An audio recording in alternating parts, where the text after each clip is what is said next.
and protection of internally displaced persons, otherwise called the Kampala Convention. The question will be, what led Africa to start thinking of having such a convention? It was a realization that at that time, over 11 million people were displaced in Africa.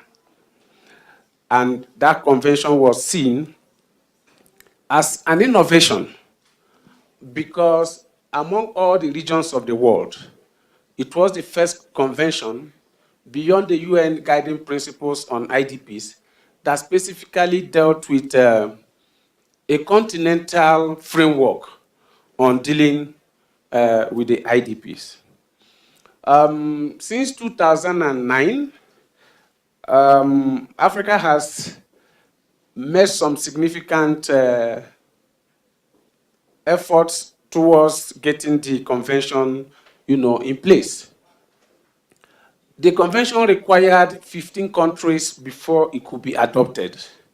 And on December 6th, 2012, Eswatini, then called Swaziland, became the 15th country to ratify the convention, and it was now adopted. Between that period and now, we have still seen that most of the issues that caused displacement in the first place are still here with us. Armed conflicts, natural disasters, civil wars, electoral, political, and religious violence, and issues of human rights. And as we go across looking at some of these things, you see that at times policymakers don't even understand what the issues are. I'll give you an instance. In Nigeria, we try to advocate for a legal framework for IDPs and met a member of parliament. And he showed some level of enthusiasm. But the comments he made actually, baffled me. Don't worry, we are going to take care of all these Nigerian refugees across the country. I sat back and began to wonder, does this guy really know the difference between a refugee and an IDP? Because you are looking at Nigerians that are displaced in Nigeria and you are calling them refugees, which to a very large extent will determine the kind of thinking you are going to put in place when you are dealing with IDP issues. So far, 27 countries have ratified the convention out of the 55 African AU states. And out of this number of countries that have ratified, another 18 has actually signed, but without ratification. But when it comes to issues of domesticating these laws, you find out that only 3 countries, Angola, Kenya, and Sudan, actually have legal frameworks that deal with IDPs. Kenya's own case is actually kind of funny. Kenya has not ratified the convention, but Kenya has a law that deals with IDPs. Beyond law, there are other countries that have policies, specific policies that deal with IDPs. You have Burundi, Somalia, Uganda, and Zambia. By and large, you find out that our countries are not taking issues of IDPs seriously the way they should take them, making it part of their national laws and ensuring that we have a legal framework that protects the rights of IDPs. The AU has gone further to tackle some of these situations. How do we now come with a model law that countries can easily pick onto? And it took a whole lot of time, it took a whole lot of discussions, and finally, last year, during the summit in January last year, 2018, the AU model law on IDPs was adopted. But we are yet to see how countries now begin to, translate this continental law into their own domestic laws, because it will do two things. One, it ratifies the convention and also puts in place a national law. At the last count, like I said, in 2009, when this Kampala Convention came into place, there were about 11.6 million IDPs. Today in Africa, we are talking about over almost 20 million IDPs. So the issue is that we have not yet solved the problem. So mechanism must be put in place to ensure that the issues of IDPs is reduced in Africa. And if you go to if you've been to IDP camps, or you've seen where IDPs are, you find out that because I'm not trying to compare it with the refugee situation. The refugee situation might even have some international dimension. And you could see some international people coming in to assist refugees. But because internally displaced persons, the responsibility of taking care of them rests with national governments. They are actually at the mercy of anybody. And we have also found out that there's a lot of economic importance to the issues of IDPs. Because I don't even know whether governments want IDP situations to occur. But because it creates a lot of corruption. Procurement are done because it's seen as, in quote, an emergency thing. Procurement are not done following the rules. Because it is an emergency, you need to procure very fast. And most of the time, IDP, government, rather than taking care of IDPs, ensure that nothing is done. We are talking about 20 million people. The fact of Africa remains that not all these numbers are captured. Most of the time, when displacement happens, families, because of the nature of our families, people take in relatives into their homes. People take care of their brothers. People take care of their community members. And you don't really get the number. So it is really a huge number. And we think that as a starting point, IDPs can only claim their rights when you have serious legal frameworks to deal with that. In some other countries, the multiplicity of institutions that are responsible for IDPs creates a whole kind of contestations among these various institutions. I held a meeting once in Abuja to discuss IDP issues. And I was hearing a kind of demand.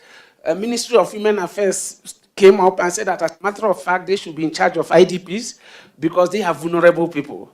And somewhere in their mandate, there is issue of dealing with vulnerable people that the Ministry of Women Affairs need to deal with.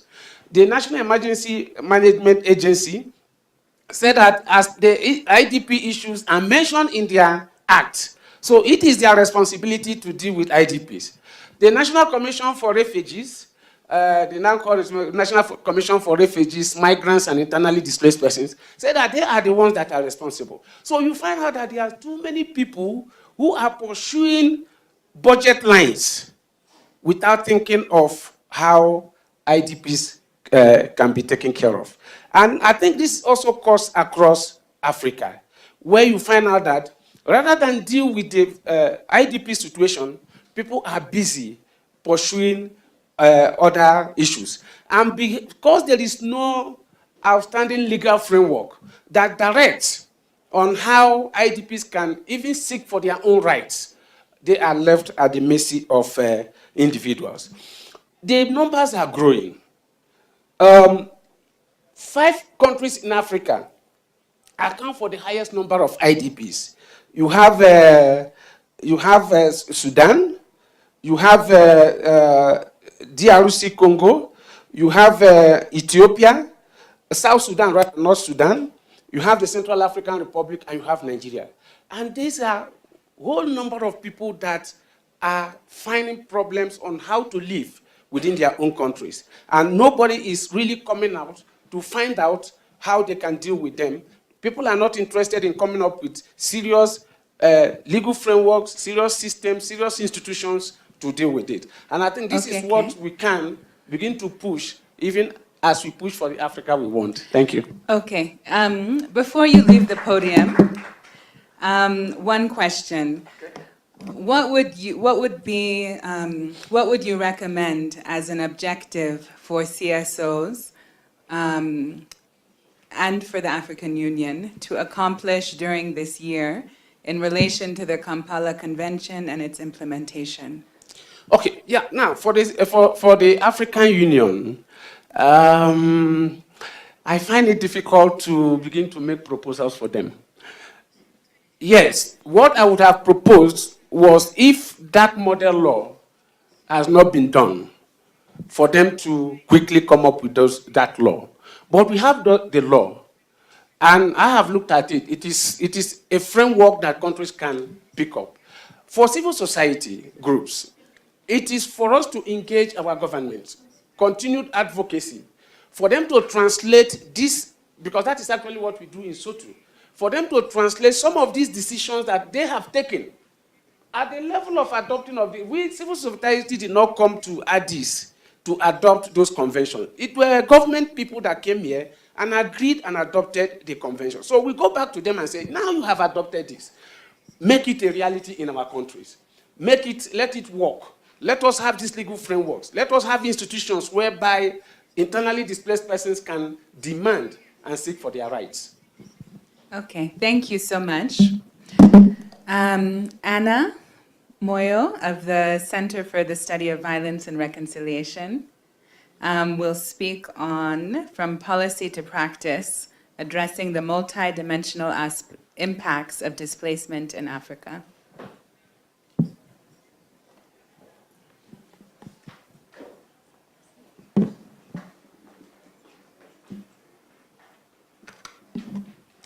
Thank you, Elizabeth.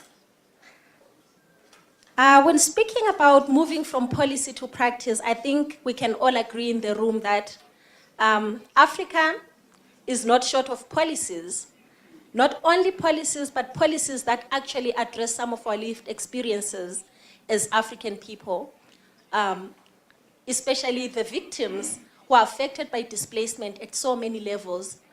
If you look at the previously OAU, now African Union, Convention governing specific aspects of refugee problems in Africa, it addresses some of the African experiences with displacement, with refugee problems, and with conflicts, for instance. It really speaks to our lived realities.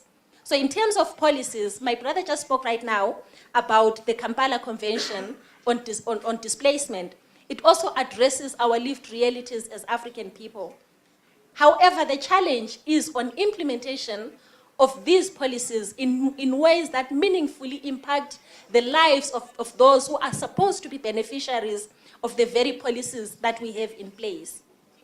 It almost looks like there hasn't been sufficient thinking or sufficient focus on how implementation will look like for these policies when we now are facing these specific problems that the policies seek to address. One example that I can give, for instance, is the implementation of the convention governing specific aspects of refugee problems in Africa. One of the biggest problems we have had in South Africa, for instance, is that South Africa ratified both the UN Convention on Refugees and the African Union Convention, for instance. But when refugees started coming to South Africa, skipping all other countries, coming all the way to South Africa was then faced with the problem of huge, big numbers of refugees in South Africa. And they tried to deal with this problem, saying that refugees ought to have sought refuge in the first country of entry. For instance, if refugees were coming from Ethiopia, the very first country that they would have passed through coming to South Africa ought to have been the country where they sought asylum. But we know that in terms of the policies that are in place, this is not tenable. The convention governing specific refugee problems in Africa also identifies what the problems that are very much akin to the African experience. One of the problems being the fact that you can actually have political disturbance in either the whole or a part of a country. We see with the Boko Haram insurgents in northern Nigeria, where other parts of Nigeria are relatively peaceful. We see the jihadist movements in northern Mali, for instance, whilst some other parts of Mali are actually relatively peaceful. We see this also in northern Mozambique, for instance, where you have jihadist movements and violent extremism by jihadist movements in northern Mozambique, but the rest of Mozambique is relatively peaceful. What is the recourse in terms of policy for those within those specific regions or areas where there is disturbance, where there is conflict, where there is violence? In terms of the policy, movement of people from the northern parts of Mali, the northern parts of Nigeria, the northern parts of Mozambique can actually be movement out of the country altogether, not to the relatively peaceful areas of the country. So refugees can actually come from those countries to other countries seeking refugee status or seeking asylum. But in practice, we don't see this happening. In South Africa, for instance, one of the issues that have been raised by organizations that deal with refugees has been that implementation of the policy actually says that South Africa should not turn away anyone that comes to South Africa seeking asylum. And we've seen people being turned away. So there is a disconnect between policy and practice. There is a disconnect between the very policies we have put in place and how they are implemented. But I want to touch more on how do we then move from policy to practice. What are some of the multidimensional impacts of displacement to victims and to the affected communities going forward, and how can we address them through implementing policies in ways that speak meaningfully or that address meaningfully the plight and the experiences of victims. Victims of displacement suffer psychologically. My colleague Celeste from our clinic will speak more about this in the parallel session this afternoon. So there is the psychological impacts that are never really addressed when now we speak of the rights of refugees, the rights of internally displaced persons, or the rights of people who have been displaced by conflict or disturbances within a country of origin or within a region of a country that may be seen as a relatively safe country, for instance. So these are some of the effects. For instance, there is trauma in not knowing what next. There is trauma in not knowing what awaits you wherever you are going, be it a refugee camp, be it a place of relative safety. There is trauma in leaving what you have known for so long, moving to a place that you don't know. There is trauma in not knowing how you are going to certainly provide for your family that you've provided for through the job that you may have had, but certainly all of that has been taken away. So it's like a carpet has been dragged off your feet and you don't know what's next. You don't know how to support your family. You don't know how, where your next meal will come from. You don't know what to tell your family. You don't know how to be a father. You don't know how to be a breadwinner anymore. There's also, again, the impact of enforced disappearances of loved ones, for instance, not knowing where your loved ones are, not knowing where your children are, not knowing where your husband, your wife, your brothers, your sisters, your parents are as a result of displacement. Again, the trauma of not being able to communicate with loved ones because of the chaotic situation that follows conflict or disturbance, be it political disturbance or any other disturbance that leads to violence and displacement. There are also social impacts as well. Children are taken out of school. If you had a job that sustained you, allowed you to take care of your family, all of that is taken away. Again, socially, you are incapacitated. You are unable to provide for your family.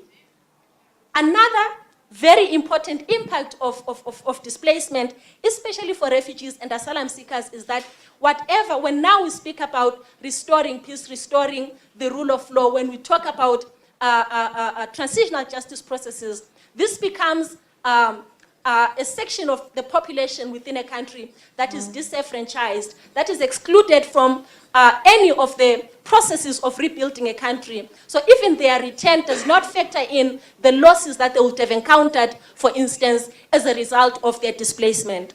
Thank you, They Anna. may regain their citizenship, but they may not regain everything that they would have lost. So policy does not actually address the levels of losses that victims of displacement would have encountered as a result of their displacement. And these are the issues that we need to talk about and address through implementation, effective implementation of policies that really seek to address displacement in the African context. Thank you.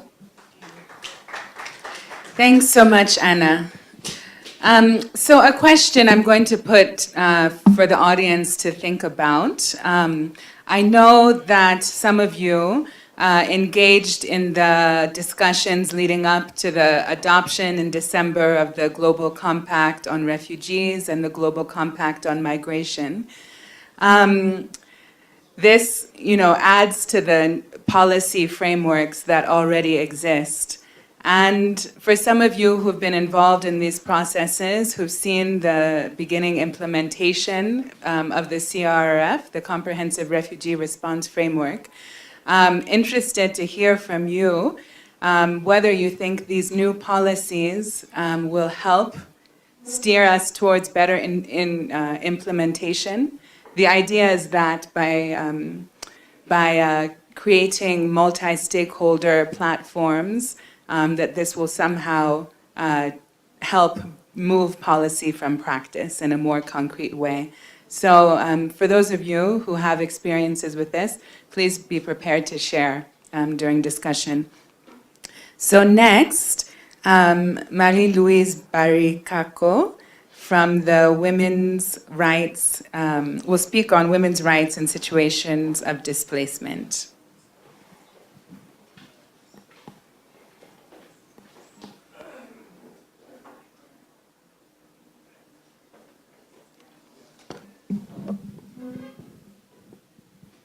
Thank you very much for giving me the floor.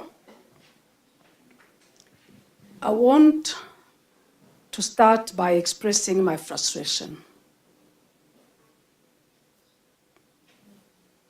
Of all the issues we are discussing, I feel frustrated to see the time, the energy, and the resources we are putting to discuss the issue of forced displacement, trying to propose sustainable solutions to the very people who are responsible of that phenomenon.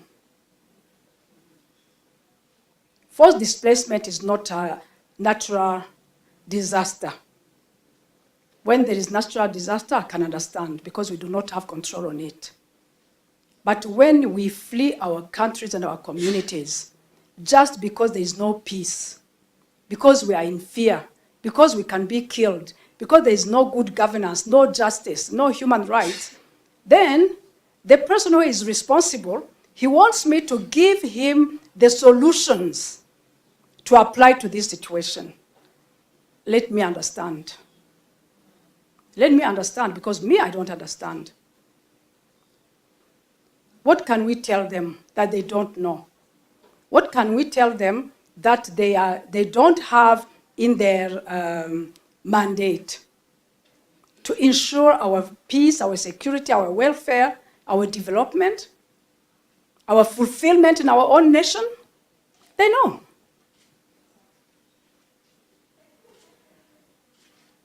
I'll leave it with you. Now, how do we live as women in exile? I don't really want to dwell on the rights, on the legal framework, because it is there, it is well known. But now, what is the situation? I am a refugee. I'm going to tell you about our life as refugees, women. In the records and women refugees from Burundi, in the records of UNHCR, the current situation of Burundian refugees is the lowest funded crisis globally. That is what they say. Then you can imagine how our women are living. I'm not going to talk of myself. I'm a retiree. And I know how to pave my way and get my life going. But I have so many sisters, most of them in the refugee camps, others in the different urban cities of Tanzania, of DRC, of Rwanda, of Uganda, even in Europe, America. These are the people I want to talk about. It's very hard, very difficult. You know what it is. To be a woman, having your children, running away, not knowing where you are going, and arriving in a place, they give you a small tent. You will live there with your children, nowhere to hide your nakedness, nowhere to put your small things you managed to bring from home, and looking into the eyes of your children, not knowing what to tell them. Today there is no food. Today there is no soap. Today there is no medication and you are sick. Today you cannot go to school because we do not have money. Burundi is not on the agenda of the world. Everybody else can be supported except Burundi. I need to understand. And I need you to help me understand or talk to those people. The countries that receive us, most of them, honestly, they are willing. They are willing, and they do their maximum. But they have also their own country. How are they going to ensure that my children go to school when their own children are not going? I do understand them, but it doesn't make my life easier. So there is that problem of living conditions. There is also the problem for women as guardians of the family education, of the family values of their children, not to be able to communicate to their children or to, to give to their children the education they wanted to give them because the environment does not allow it. It is too crowded. Your children, you tell them you must be respectful. He goes out and sees other children insulting and doing whatever they want. He or she will do the same thing, whether you like it or not. And it is not him. It is not you. It is the environment. It is the situation in which you are. We cannot educate our children when we cannot be in our home, because education happens at home. And we don't have homes. I'm not talking of myself, but I'm talking of those people, those many, many people. And the women are there, the children are there. Mother cannot look at the children in the face because she does not have what to give them. And most of them, we keep talking about rape. These people will become willing victims of rape and prostitution, because it is a choice between living or dying. Am I going to live to die in dignity, or to live and then hope that tomorrow life will become better and I will go back to my dignity? I don't know. But I'm telling you what is happening. And as women, in my own situation, in our own group, the Women and Girls Movement for Peace and Security, majority of us are refugees. But we said, let us not be just victims and wait for others to do everything for us. Let us stand, engage, and do our best to help our country recover. This is what we are doing on a daily basis. I want to thank you all who know us and supported us. We are still very far, but at least we know that we are not alone. And in this endeavor, you also find those obstacles. We are a movement, we are together, but we cannot register anyway because we are refugees. And while we cannot register, it means that funding will not come easily unless we find someone like Awa or others to take us in charge, get the money for us, manage the money for us. There is appreciation, but there is also frustration. How do we go about it? Without many resources, we still manage to engage and do the work. You don't want me to tell you that right now we are here. My sisters, can you stand up? We are here, and we are sharing one hotel room, 5 of us. Yannick, stand up also. This is a young man that as women we believe we need also to support them and push them. So we thought someone offered sponsorship, and then we said, no, these young people, they have to be exposed. Come here, see you, see what you are doing, see your commitment, and also maybe get some people who can be sensitive to what they are and what they are doing and where they are, and support them. He's also a refugee. And we have so many. So I can't tell you all the frustrations and the hardships of refugees, but it's just to tell you that it is not easy. The rights are there. Legal instruments are there. Everything is written, but nothing is implemented. And like now, for instance, let me give you another example. We have, just in the cities of around Kigali, 1,140 children who are not going to school right now, high school and primary school, because there's no money to take them to school. These are the kinds of things we are living. Would I say, propose to AU to do this and that? I don't know.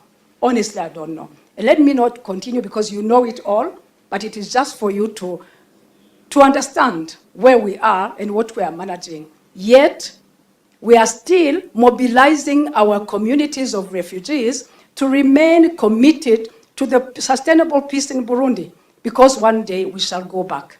And we want to go back able to reconstruct our country. So these are all the kind of works we are doing.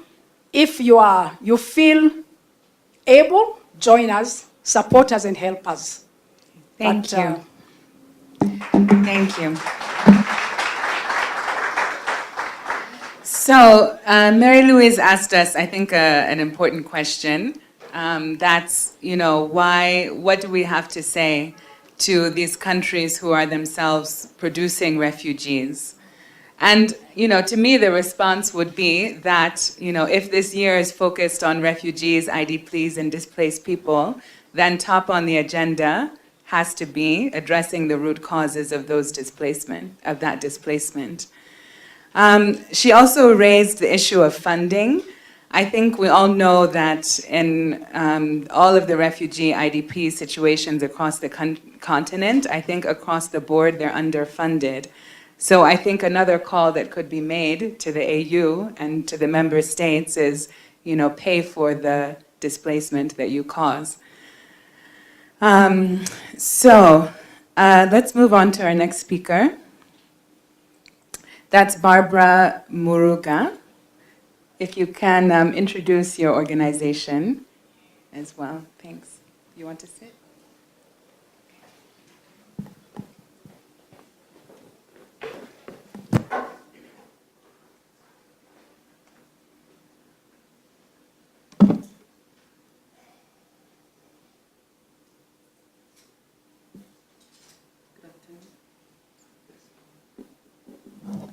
Hello.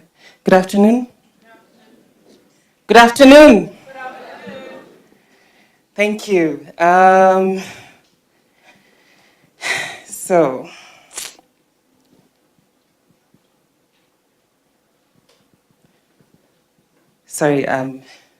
I prepared a speech, my first speech, so please allow me to go through it. I will try. I will really try. I don't know whether this works, Does anybody know whether it works? Is it disconnected? Please, anybody can help? Do you help me with?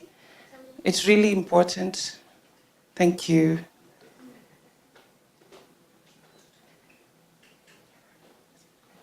Huh?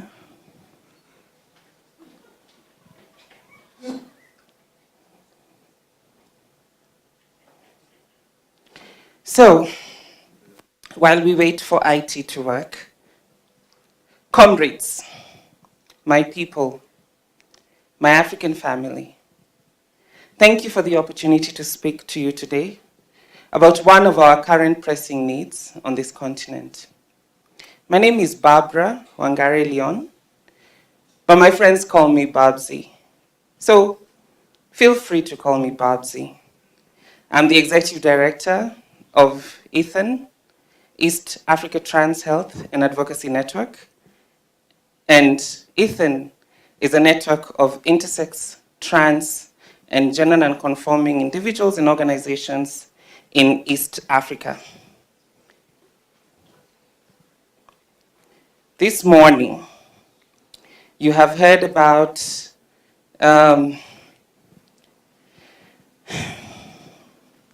you've heard about several things, eh? Sorry, I'm trying to get okay. We've heard the panelists discuss the struggles of stateless people in different parts of this continent. We've also had them speak to issues such as the difficulties that stateless people, displaced persons, refugees, and forced migrants in Kenya go through because they are denied identity cards and access to basic social amenities, such as M-Pesa, for example. We've even heard about the struggles of the Shona community. Additionally, my colleague here, Marie-Louise, said something profound. She said that forced displacement is not a disaster. The AU's 2019 theme is the African Year of Refugees, Returnees, and Internally Displaced Persons, or IDPs. Consequently, I shall speak about the plight of minorities in displacement. I repeat, the plight of minorities in displacement. This is a fancy term that my friend and colleague Achieng coined for me. Mine was a bit easier. I just wanted to talk about refugee minorities in Kenya. But isn't Achieng's sexier, right? I am here representing a community that has for the longest time been internally displaced by the society. A community that continues to be treated like non-Africans. A community that continues to be pushed to the margins of society. A community that is hated. A community that is unloved. A community that yearns for African love. A community that yearns for acceptance. And a community that yearns for recognition. A community that just wants to live freely in our society. But comrades, we have denied this community their rights. We have taken away their humanity. We've pushed them away. We've chased them out of their homes. We've kicked them out of their families. And we've made them stateless, not worthy of dignity or respect. We've made them refugees of our own society. Comrades, you have pushed us away. Yes, us. Yes, me. Your sister, your brother, your auntie, your uncle, your mother, your father, your sibling, yours. I am yours. I am a transgender woman refugee. I am an intersex woman refugee. I am a lesbian refugee. I am a gay refugee.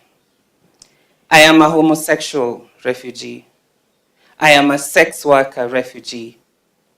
I am stateless. I am a sexual or gender minority, kicked out of my own country because you have refused to accept me as I am. You have chased me away from my own family. You have forcibly displaced me from my own country, my motherland. Do you know where I am right now?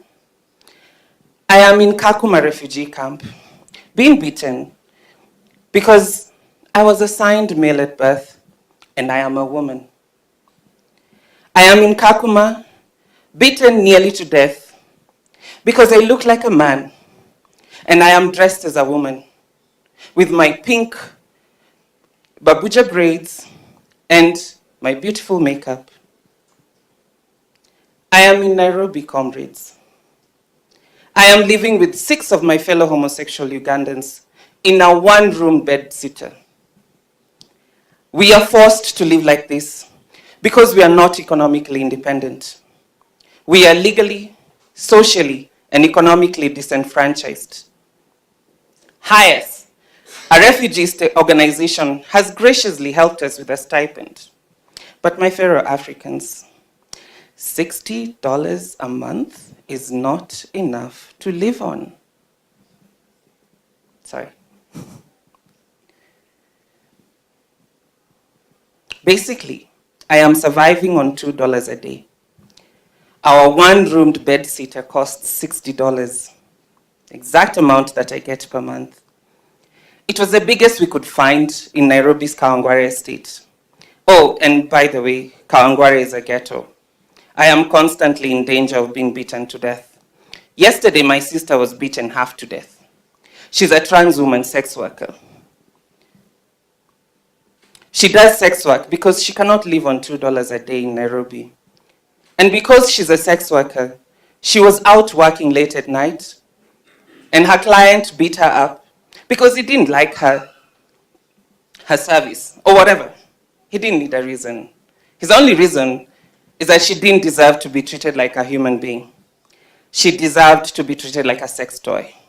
You know, because trans is sexy. You know, because tranny sex, as they say, is kinky sex. And every cisgender heterosexual man should try it sometime. But I digress. Let me go back to the topic. The other day, my Tanzanian sister joined me. She ran away from Dar es Salaam because the government started a crackdown on people like us. You know, those immoral homosexuals that you hear about, who should be burned to a crisp because they don't deserve to live. Yeah, that's us. Religious fundamentalism and extremism are partly to blame, by the way. Did you know that I am a staunch Christian? Did you know that I was raised Catholic? And then I joined the Seventh-day Adventists in my teens and finally got saved in my 20s? But my dear brethren, my dear children of God, my church called me immoral and excommunicated me. You know why? Because I had the audacity to be myself. And then I had the audacity to come to church dressed in my Sunday best. A bright yellow dress, complete with my Vera Sidika makeup on flick. Shoes recommended by Wema Sepetu. And a designer handbag I bought in Gikomba Market. It's obviously fake, I think. Oh, wait. I digress again. Yes, they chased me away. They said, men should not dress in women's clothing. Apparently, the Bible says so. I don't want to get into a religious debate, my brethren. My God will be my judge when I die, and hopefully, I will be buried in my Sunday best. You know that favorite yellow dress of mine? Hopefully. So back to my Tanzanian sister. She was gorgeous. And she's gorgeous. But she was assigned male at birth and was raised as a boy. She is a woman, a trans woman. Of course, because she has beards and a deep voice, everyone thinks she's a man pretending to be a woman. Dar es Salaam is no longer safe for her, my fellow Africans. Kampala is no longer safe for me. Africa is not safe for me. This has to change, my fellow Africans. Protect me. Fight for me. Accord me my rights. Be my protector. Fight for my rights. Let's work together towards eliminating all legal and structural barriers that force me to run away from my motherland. Don't let this injustice go any further, because if it does, then this is my death warrant. I don't want to die. I want to live. I want to thrive. I am an African trans, intersex, homosexual, sex worker, refugee.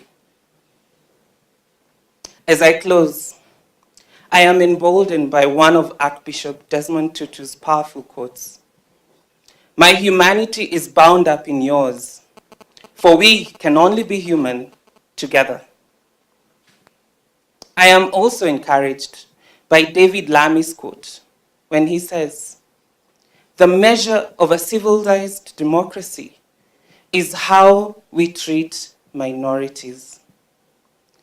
I am African. Bado mapambano.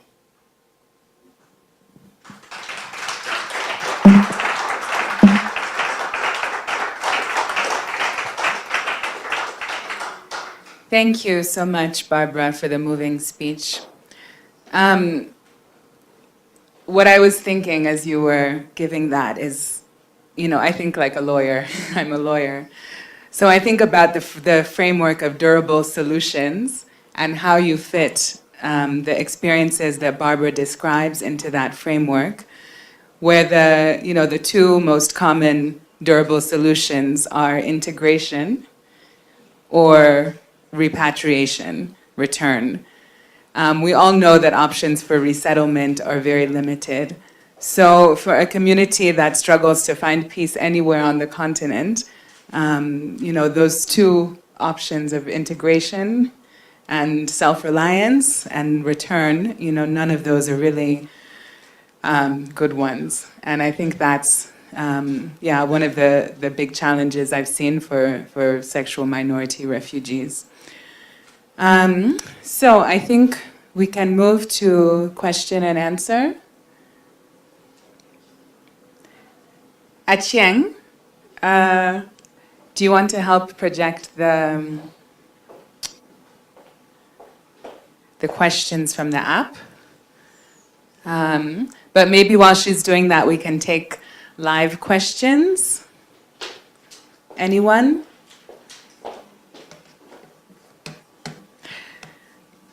Okay, no one's raising their hand. Okay, 1, 2. Is there a volunteer to help with the mics?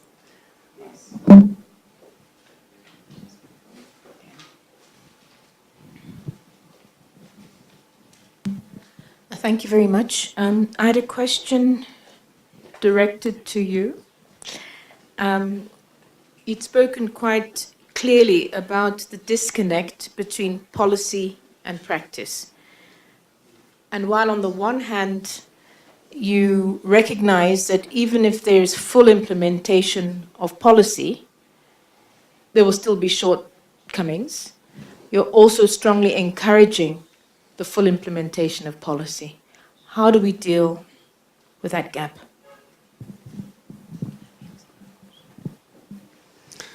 A lot has been said about empowerment. So I'd like to ask how much effort has been made to empower refugees, internally displaced persons and stateless people in terms of psychological support.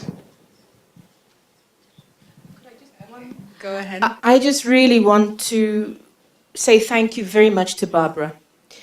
What you've just done is incredibly brave. Sharing experiences within a context which we know, even amongst us as civil society organizations, is not always welcoming. And I think one of the spaces which is provided to us by this conference is a real opportunity for honest conversation. And it's okay to be scared of difference. It's okay to question. But as Africans, that should be happening within the clear context of Ubuntu, Ubuntu. That is what you reminded us about by making reference to Archbishop Emeritus' quotation. There's nothing wrong with engagement. But I'd like to really appeal to all of us sitting in this room as committed human rights defenders to remember that we've got to start with the self. We've got to start questioning our own personal value systems. Those are what we see as an expression in the form of the work we do, how we do it, and how we relate to people who are different from the way we are. There's absolutely nothing wrong with difference. So thank you very, very much, Barbara, from the bottom of my heart. I think there was one there. Yeah, the gentleman. My name is Richard Obedi. Listening to the last presentation and then the Mama's presentation, actually, this is tough talk. For Burundi's situation, we'll, as an organization, we'll commit ourselves and then sign the document. For Barbara's situation, we don't know the advocacy strategies that should be taken to actually advance your cause and your right. Then I'll now zero my question and comment on Mr. Okeke's and then Diana. Okay, Mr. Okeke presented a very good overview of really what took place, the political will that time then by the African leaders. And then, sorry, I've forgotten her name. Claire? This. Barbara or Anna? Anna came and actually dissected some of the provisions and then the findings and what should be done. Okay, all in all, that will also tie with the moderator's question that you interjected. That you made that strategic interjection concerning the present framework that we have. That's a comprehensive refugee response framework. Now, taking you back to what Mr. Okeke came up with, the Kampala Convention. Well, it was a good document then. I personally was the lead researcher contracted by Refugee Law Project on the national IDP policy, and we move to the IDPs themselves. We talk with the leaders, office of the prime ministers, officials, and okay, the framework is good, but that time it was hampered with a lot of challenges. Number one, there was no commitment on the part of the technical people. There was also corruption, you must have heard. Even the land where some of these people were relocated, whether because of the Bududa landslide or even the IDPs who were put in designated places, for instance, in northern Uganda, the owners of those lands were not actually consulted. And in one way or the other, there was also a move to take government to court because about 20 years, 15 years, people were the value of land has gone down because IDPs were residing in it and was not consulted. So there are so many issues.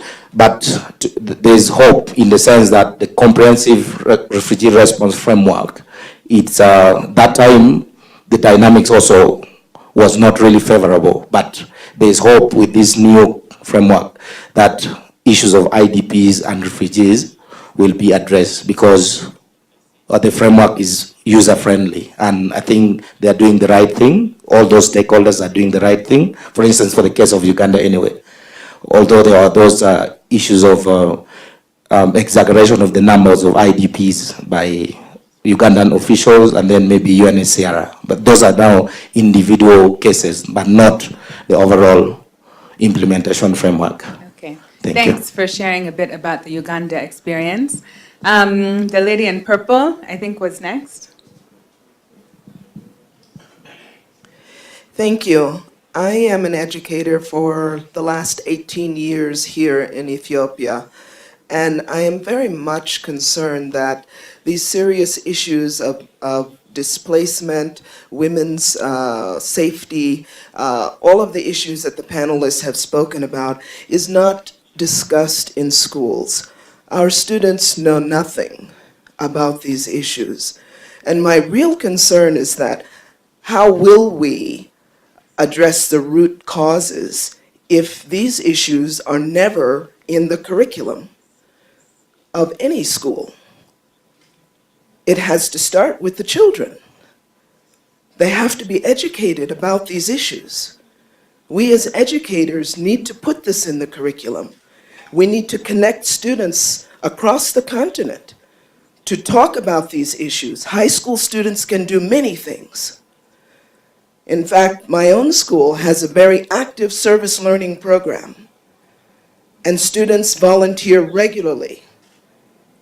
They can be put to work to help students who don't have the opportunity for education. And I really would like to see in many of conferences like this and other conferences, the issue of education and what can education do to solve the root problems. Thank you. Thanks so much for that comment. And I think you're right. We talk a lot about the educational needs of refugees and IDPs, but not so much about how education should be transformative and help address those root causes. I think, okay, let's take Camellia, and then we'll move to look at the questions on the app.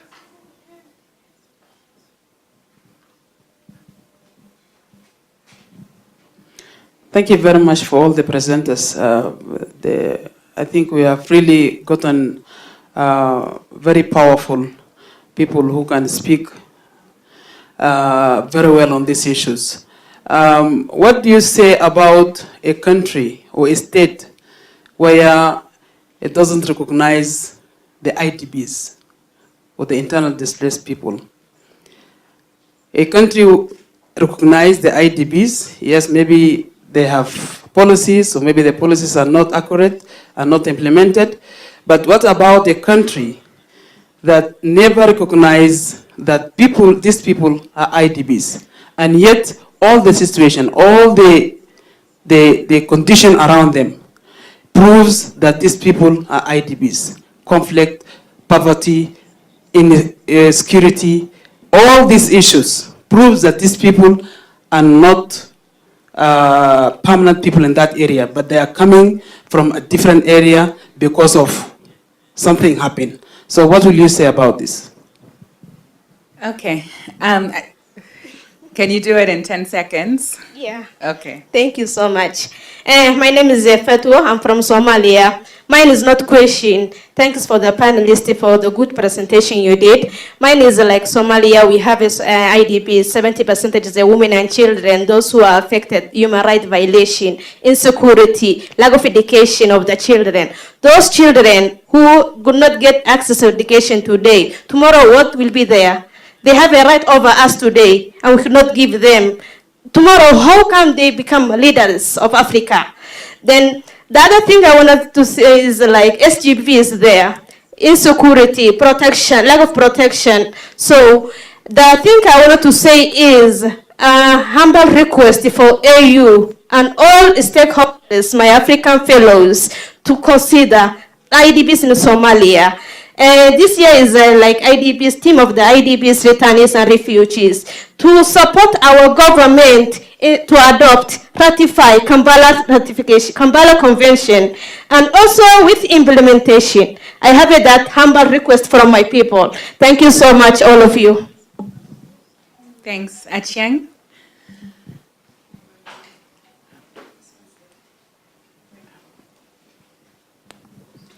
Thank you very much.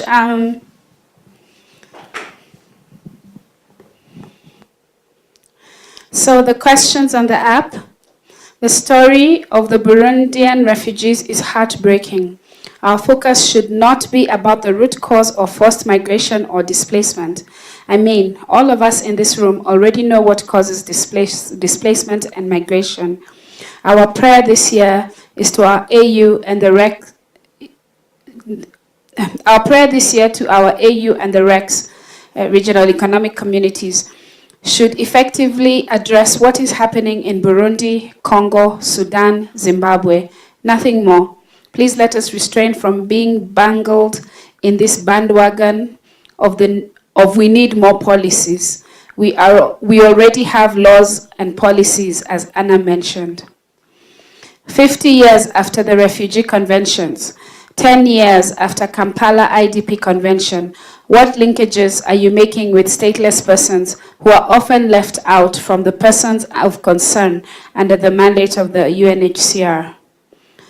Thank you, Marie-Louise. Burundi and South Cameroon are the forgotten crisis in Africa. What can we do to go beyond proposing solutions to the very governments responsible for refugee crisis in Africa? Looting public money is an African value, yet our leaders promote and live with it. Why, now that we talk about LGBT, they use the African value argument? Kenya is currently working to repeal the current IDP law to have less progressive laws. Is there policies or practices to deal with root causes of displacement in Africa? The policies in place tend to support mass refugees and IDPs. Migrants, refugees, and displaced persons in smaller numbers tend to be ignored or pushed to silence without recourse. Do we have any African religious cultural value we want to uphold, or should we promote every question posed as a right?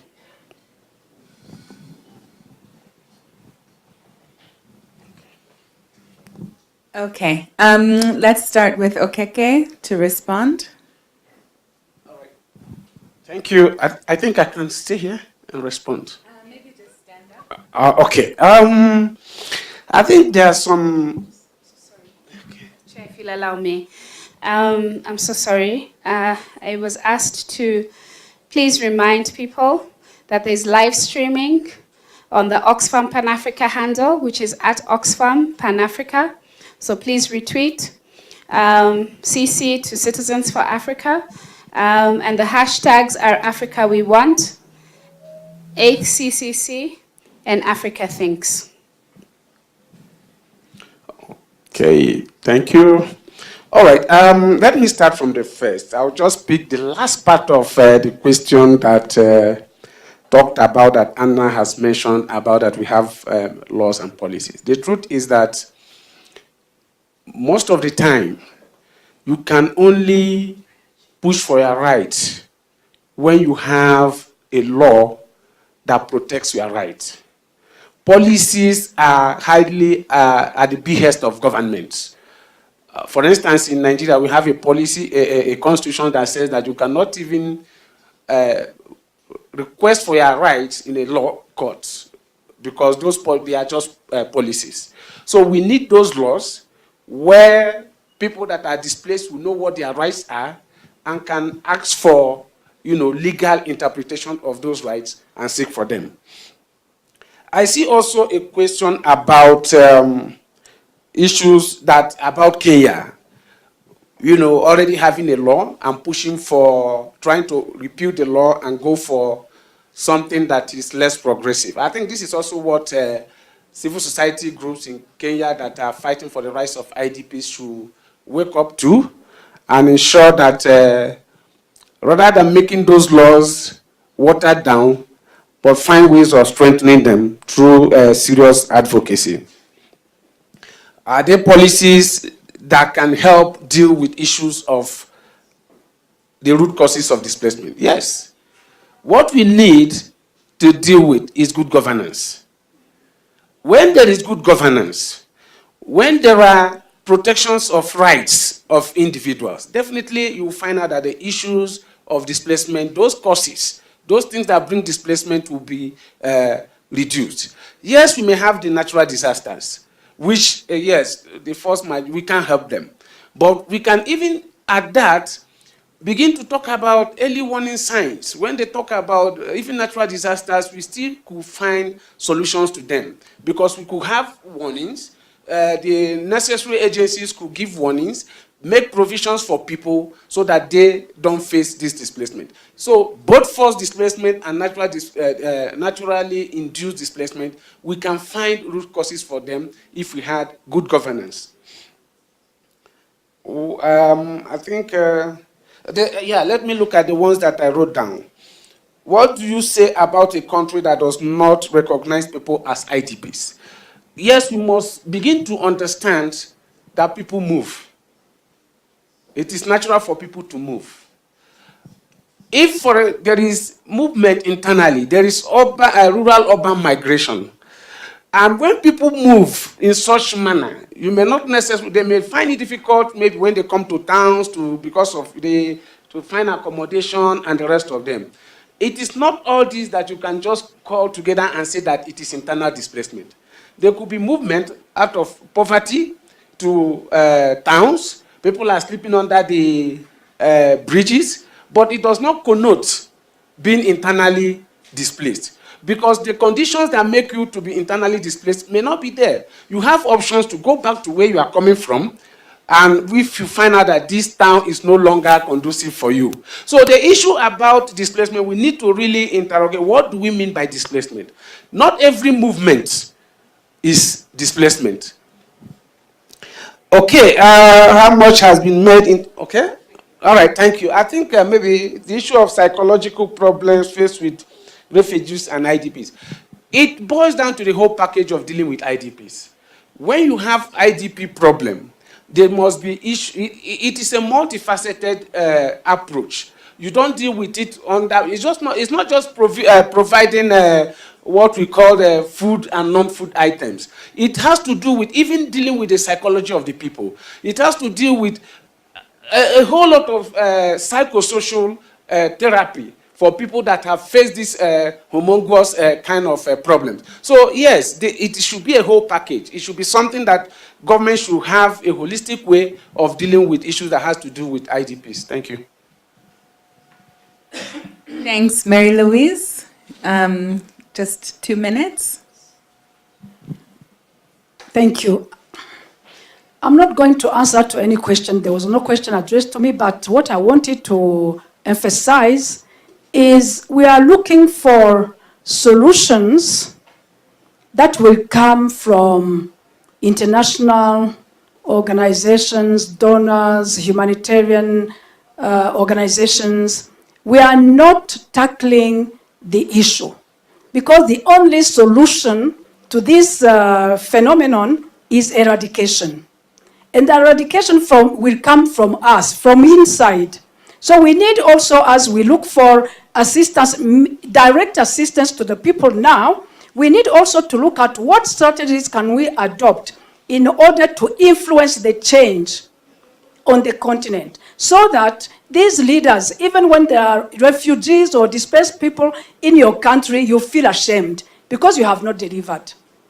We need really to see how do we work on this, so that in that house, when they meet as summit, they know that the most important thing is how do we eradicate this refugee phenomenon. There is nowhere in the world, even if they give us everything we need, we never feel fulfilled in America or Europe. It is only on our continent. So I think that is where we need to look at and see how do we engage as civil society organizations. Thank you. Okay, Barbara. Can I just sit, please? Or it's fine. Okay. Sorry. There wasn't a specific question to me also, but I do thank you for the comments. I really do. I also thank the gentleman.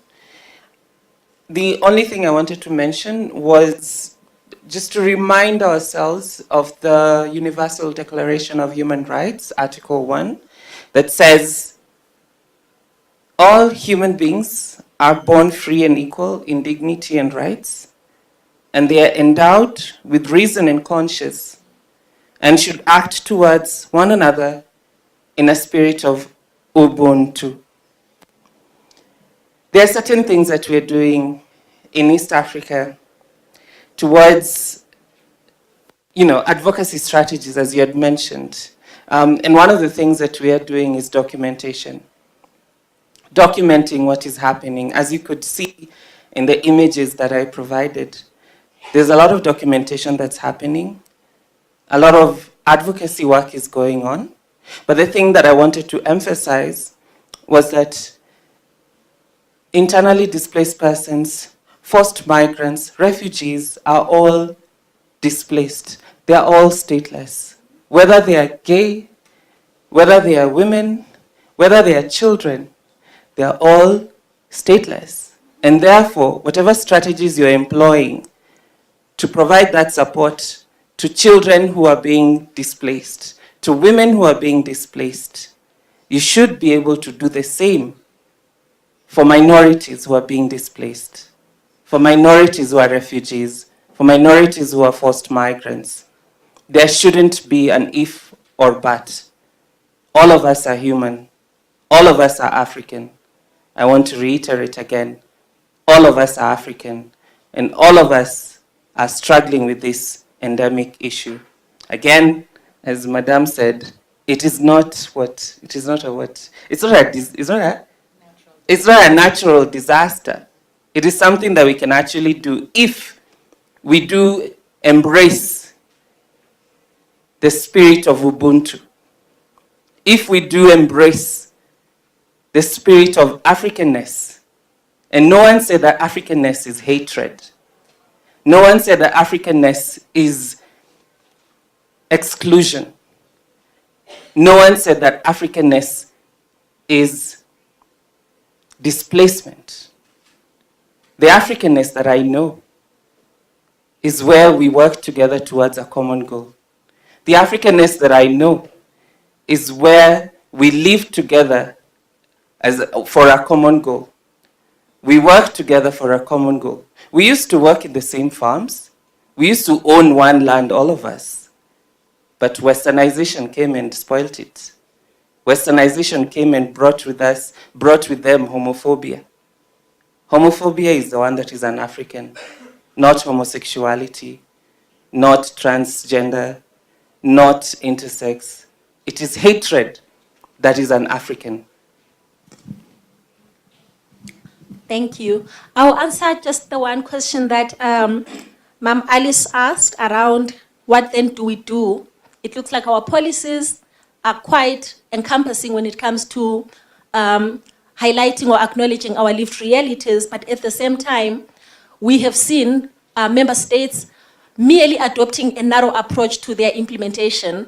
But I really feel that as one strategy to take us forward, I feel that there is a way we can push boundaries using the very language of the policies that address and acknowledge our lived experiences to really begin to widen our approach to addressing the lived experiences of African people. For instance, one strategy would be for us not only to focus on the very policy that addresses a specific issue. For instance, development, we know from the African Charter that it is a right. We also know that a group of people tied together either by identity or tied together by suffering are rights holders. We also know that refugees, IDPs, are rights holders in terms of the African human rights system. So we can actually use a number of African policies or African instruments to push boundaries for IDPs, refugees, asylum seekers, undocumented migrants, and returnees to ensure that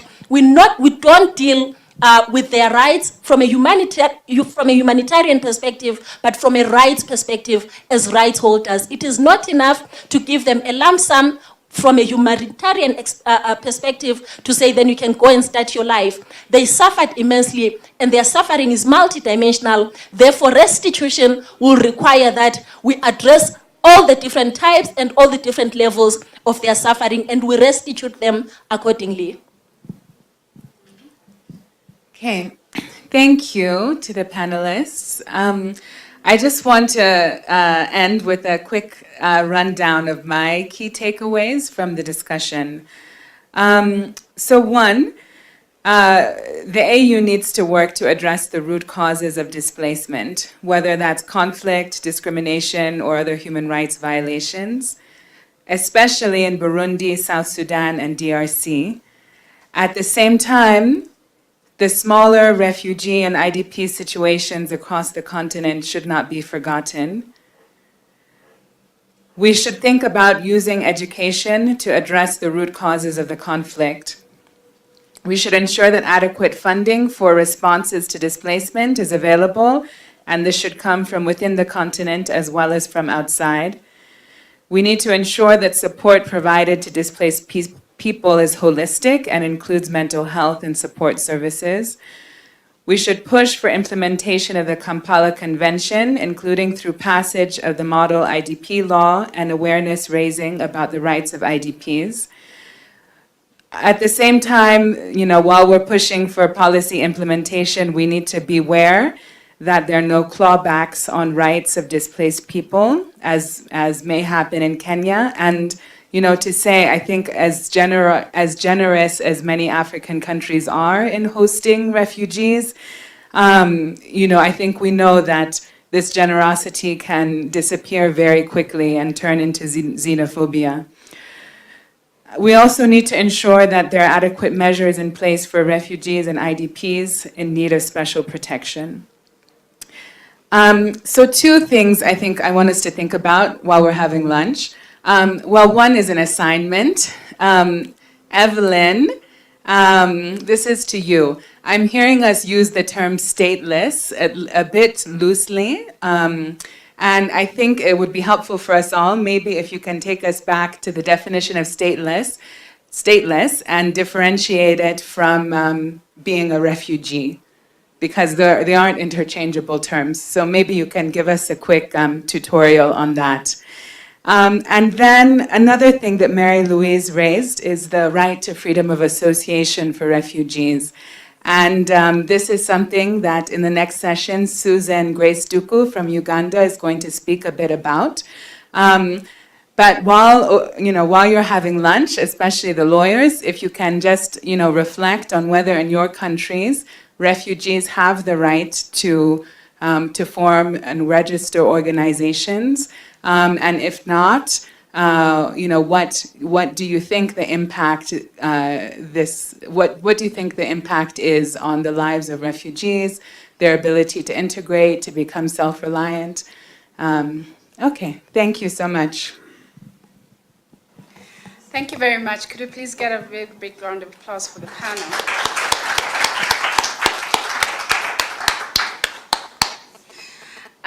There were 2 comments that came after the panel had concluded, and I will just read them and hope you can take them up in bilaterals.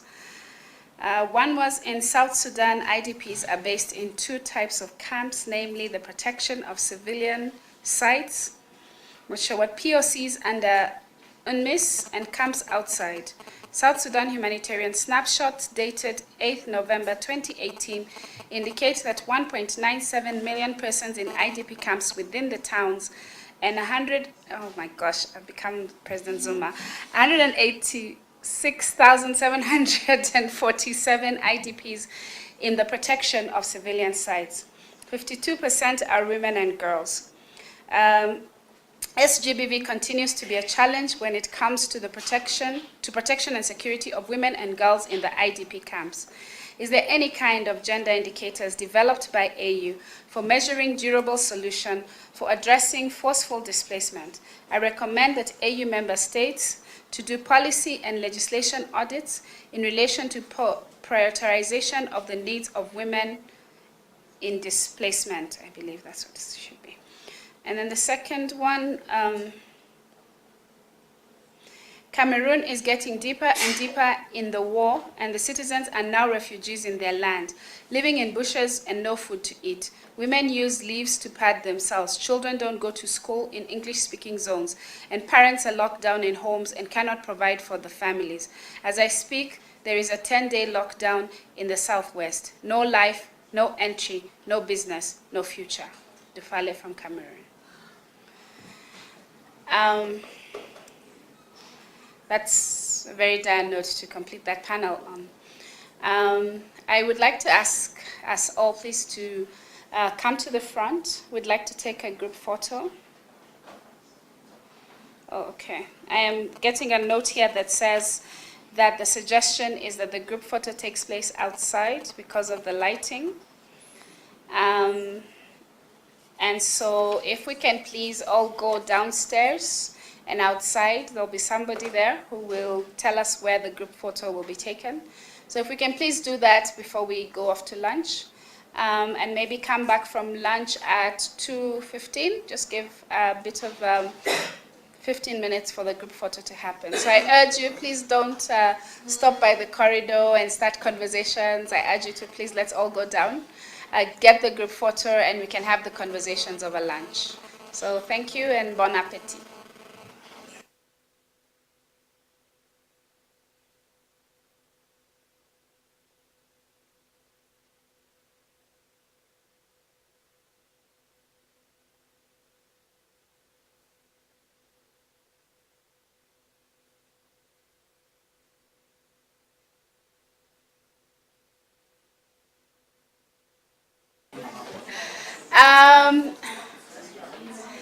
I'm tempted not to tell you where lunch is or to give you coupons until you've done the group photo.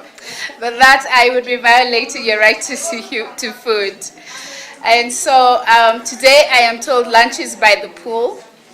And the coupons you will receive on your way out of the room. So please remember to collect a coupon. Lunch is by the pool. But please, group photo first. So if we can start moving already downstairs by the front, somebody will be there to show you where we'll be taking the group photo. Please make sure your t-shirt is showing very nicely in the photo. Those who don't have t-shirts, maybe you can hold it. If you didn't wear your t-shirt, maybe you can hold it to your front, because I understand some of the t-shirts did not fit, but maybe you can just hold it for the green. Thank you.